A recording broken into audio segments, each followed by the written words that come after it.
On this DeBacco University video, I'm going to go over the difference between mass and weight because oftentimes they're used as interchangeable terms by people, but that's inaccurate. There are distinct differences between these, and you'll learn about that in this video.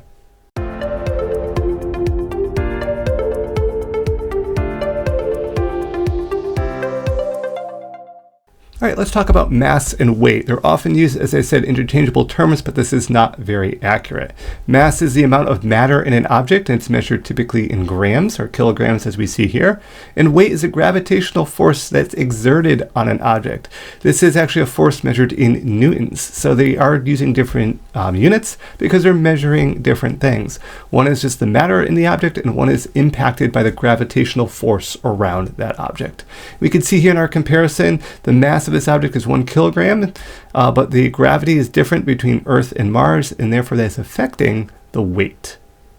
So same mass but different weights. Since the force of gravity is different, only the weights change and not the actual mass. We could see that kind of comparison again between Earth, Mars, and then also the Moon.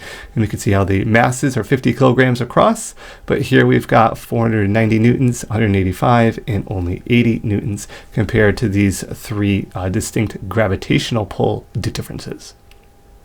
Now the weight measured is on a scale. It would be in newtons or pounds. The value changes based on the amount of gravity. And we can kind of see here weight in an object equals the mass times the acceleration for gravity, which is why we saw those varying numbers depending on those different gravitational forces.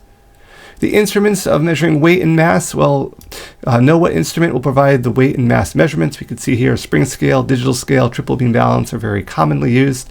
The spring scale will measure the weight. The digital and triple beam will measure the mass there. So make sure you're utilizing the right piece of equipment to get the right data that you need in the right unit so that you can ensure accuracy to all the experiments you carry out.